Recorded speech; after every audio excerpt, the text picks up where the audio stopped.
Hello जी, राधे राधे। आप सब कैसे हैं? कान्हा जी की कृपा से आप सब ठीक होंगे। मैं संगीता आपसे एक बहुत ज़्यादा ज़रूरी विषय पर बात करना चाहती हूँ।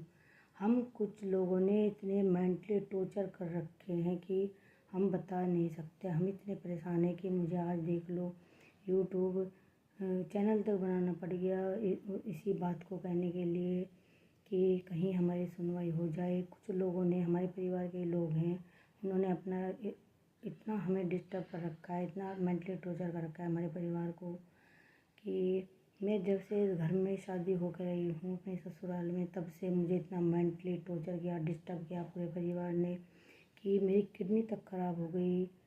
मैं आपसे कहना चाहती हूँ, आज आपसे मदद मांगना चाहती हूँ कि हमें कुछ नहीं चाहिए आपसे, बस ये मदद चाहिए कि हमारी कुछ मदद हो जाए कि उनसे हमारा छुटकारा मिल जाए। हमें उनसे छुटकारा चाहिए बस, और कुछ नहीं चाहिए। मैं बताती हूँ कि बात क्या है। बात ये है कि हमारा गांव में घर है, खेत है, ज़मीन है, पर वो हमें वहाँ पे घुसने नहीं देते, घर गांव में जाने तक नहीं देते। जब भी जाते हैं तो मार पीट करते हैं, हमारे ऊपर जानलेवा हमला करते हैं। और हम अपनी जान कैसे बचाएं? हम बीमार आदमी, मेरे पति भी बीमार, मैं भी बीमार रहती हूँ। आपको तो पता ही है, मैं किडनी पेशेंट थी, कितना पैसा हमारा लगा होगा किडनी के। फिर मेरे पति ने ट्रांसप्लांट कराया किसी तरह। कब तक वो मुझे इस तरह परेशान होते, इसलिए उन्होंने मेरा किडनी ट्रांसप्लांट कराया। अब भी मेरा बहुत ज़्यादा खर्चा है। तो मैं ये कहना चाहती हूँ कि अपने मुख्यमंत्री से ये कहना चाहती हूँ कि मैं आप लोगों से ये कहना चाहती हूँ कि इसे वीडियो को इतना शेयर करो कि हमारे मुख्यमंत्री तक हमारी आवाज़ पहुँचे। और आप ये मत समझना कि हमने कोई प्रयास नहीं किया। हमने सब तरीके का प्रयास कर चुके हैं, थक चुके हैं, हम हर जगह से निराश हो चुके हैं। हम पुलिस के पास भी गए, रिश्तेदारों के पास भी, हमने अपने तरह से हमने बहुत समाधान करने की कोशिश की, पर कुछ भी नहीं हुआ। उनका दुष्टों का, राक्षसों का, रावण के समान कुत्ते कहीं के। हम इतने दुखी मेंटली, अब भी हम ठीक है पर वो हमें अब भी जीने नहीं देते। कभी मुझे फ़ोन करके गालियाँ देते हैं, कभी मेंटली, क्योंकि उन्हें बहुत ज़्यादा दुख है। अपना हिस्सा यहाँ से क्यों मांग रहे हैं? पर मैं आपसे ये कहना चाहती हूँ कि क्या मेरे पति की जॉब है तो उनका क्या कसूर है इसमें? क्या उन्हें अपने पुरखों, दादा पुरखों की ज़मीन से हिस्सा नहीं मिलेगा? तो ऐसे कैसे हो सकता है कि जो सर्विस करता है उसको वहाँ से हिस्सा ना मिले? ये देखिए कि मैं बीमार थी, उन्होंने हमारी कोई मदद नहीं की, हमारे पास तक नहीं गए। हम इतने परेशान रहे, इधर उधर मेरे पति घूमते थे, लेकिन मुझे मेरे बच्चे इतने परेशान रहे। हम 2-3 साल तो बहुत ज़्यादा परेशान रहे। भी डायलिसिस चली 1-1.5 साल, तो फिर थक गए थे तो ट्रांसप्लांट कराना पड़ा। कब तक मुझे घूमते ऐसे लेके? पर उन्होंने कभी हमारी 1 रुपये तक की मदद नहीं की। मेरे ससुर ने, सास ने, देवर ने, उसके परिवार ने, खासकर उसके परिवार ने तो हमारा जीना हराम कर रखा है मेरे देवर के। ये देखो कि हम कितने शरीफ लोग हैं कि उसका नाम तक नहीं यहाँ बता पा रहे, क्योंकि उसकी बदनामी होगी। जब कोई हमारे से पूछेगा तो हम सारी बातें उन्हें बताएंगे, मदद करेगा जब हमारी कोई पुलिस या कोई भी, तो हम उनको सारी बातें बताएंगे। ऐसा नहीं है। अब ये बताओ कि ऐसा क्या जिनकी जॉब है उन्हें अपना अधिकार नहीं मिलेगा? हमारे देश में ऐसे ऐसे कानून बन रहे हैं, उनका मिसउपयोग हो रहा है कि जैसे किसी के 2 बेटे हैं तो एक अपने नाम करा लेता है ज़मीन, तो क्या दूसरे का अधिकार नहीं बनता अपने बाप की प्रॉपर्टी में?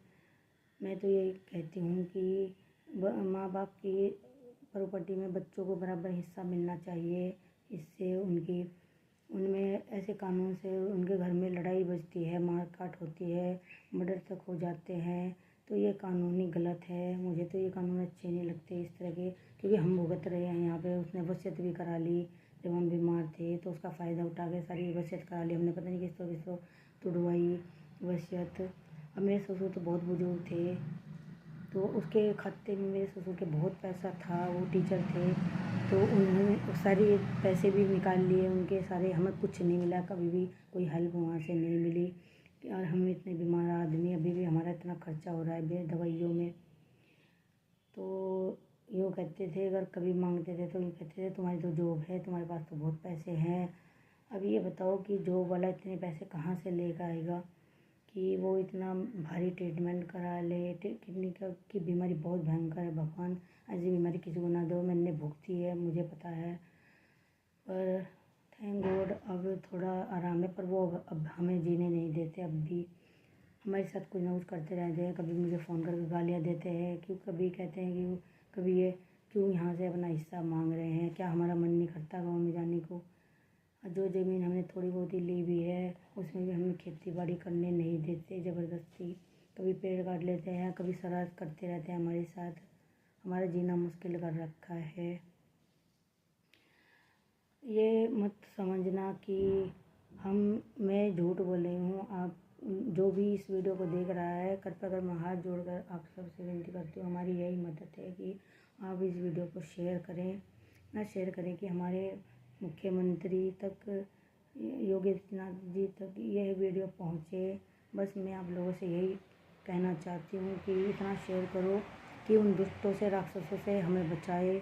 बाकी बातें तो हम जब कोई हमारी मदद करेगा उसको बताएंगे। बातें तो बहुत हैं, उन्होंने हमें इतना परेशान कर रखा है, पर अब हम हद हो चुकी है। हमारा कहीं भी कोई वो नहीं, अंत में हमें कहीं से भी हमें कोई सहायता नहीं मिल रही, तो अंत में हमें ऐसी वीडियो बनानी पड़ गई कि यहाँ से हमें शायद कुछ उम्मीद नज़र आ रही है कि हमारी कोई मदद हो जाए। बस हमें और कुछ नहीं चाहिए आप लोगों से। हमें बस यही मदद चाहिए कि हमारे पर वही हो जाए, हमारी यही मदद कर दो कि हमारी उनसे पिन छूट जाए किसी तरह से और हमारा समाधान हो जाए, हमारा हिस्सा हमें मिल जाए, ज़मीन घर सब हमें मिल जाए और हम आराम की ज़िंदगी जिएँ जो हमारी बाकी बची। तो हम बहुत परेशान हैं। ये मत समझना कि हमारे पास सब प्रूफ है कि हम झूठ बोल रहे हैं। बस यही हमें आप लोगों से मदद चाहिए। इसे इतना शेयर करो, कमेंट करें कि हमें क्या करना चाहिए। अंत में मैं आप लोगों से यही कहना चाहती हूँ, ज़्यादा से ज़्यादा शेयर करो, कमेंट करो, जिससे हमारी कोई मदद हो सके। अंत में आप सब खुश रहें, स्वस्थ रहें, मस्त रहे। अंत में राधे राधे।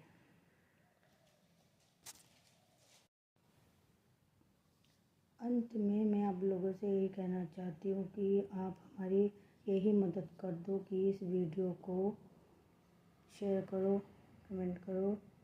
और एक बात और पूछना चाहती हूँ कि मैं आप लोगों से कि क्या मेरे बच्चों को अधिकार नहीं मिलेगा, क्या उनका कुछ अधिकार नहीं बनता। हमें तो कुछ नहीं मिला अपनी ज़िंदगी में, हमने तो अपनी नौकरी में जैसे तैसे गुजारा कर लिया, पर क्या हमारे बच्चों को यहाँ पर इस देश में रोज़गार भी नहीं है, इतना कि रोज़गार भी नहीं है, तो फिर क्या वो उन्हें उनका हिस्सा नहीं मिलेगा। कल को कम से कम कल वो उनकी जॉब नहीं लगी तो उनके दादा परदादा की ज़मीन जायदाद है, तो उसमें दो रोटी तो करके खा लेंगे इज्जत से कमा के, वरना इधर उधर घूमेंगे और आवारा हो जाएंगे।